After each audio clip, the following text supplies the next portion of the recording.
Cristo. Jesus não veio destruir a lei, isto é, a lei de Deus. Ele veio cumpri-la, ou seja, desenvolvê-la, dar-lhe seu sentido verdadeiro e apropriá-la ao grau de adiantamento dos homens. É por isso que encontramos nessa lei os princípios dos deveres para com Deus e para com o próximo, que constituem a base de sua doutrina. Quanto às leis de Moisés propriamente ditas, Jesus, ao contrário, modificou-as profundamente, tanto no conteúdo quanto na forma. Combateu constantemente os abusos das práticas exteriores e as falsas interpretações, e não lhes podia ter dado uma reforma mais radical do que reduzindo-as a estas palavras: amar a Deus sobre todas as coisas e ao próximo como a si mesmo, e acrescentando: está aí toda a lei e os profetas. Por estas palavras, o céu e a terra não passarão antes que tudo seja cumprido, até o último jota. Jesus quis dizer que era preciso que a lei de Deus fosse cumprida, ou seja, fosse praticada na terra em toda sua pureza, com todos os seus desenvolvimentos e todas as suas consequências. Pois, de que serviria estabelecer essa lei se fosse para o privilégio de alguns homens ou mesmo de um único povo?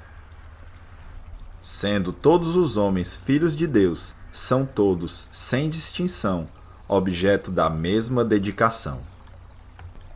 Mas o papel de Jesus não foi simplesmente o de um legislador moralista, apenas com a autoridade de sua palavra. Ele veio cumprir as profecias que tinham anunciado sua vinda. Sua autoridade vinha na natureza excepcional de seu espírito e de sua missão divina. Ele veio ensinar aos homens que a verdadeira vida não está na terra, mas no reino dos céus. Ensinar-lhes o caminho que os conduz até lá, os meios de se reconciliarem com Deus e de preveni-los sobre a marcha das coisas que hão de vir, para o cumprimento dos destinos humanos. Entretanto, Jesus não podia dizer tudo, e em relação a muitos pontos, conforme ele mesmo disse, limitou-se a lançar os germens das verdades que não podiam ainda ser compreendidas. Ao falar de tudo, o fez em termos às vezes mais, às vezes menos claros. Para compreender o sentido oculto dessas palavras, seria preciso que novas ideias e novos conhecimentos viessem nos dar a chave, e essas ideias não poderiam vir antes que o espírito humano adquirisse um certo grau de maturidade.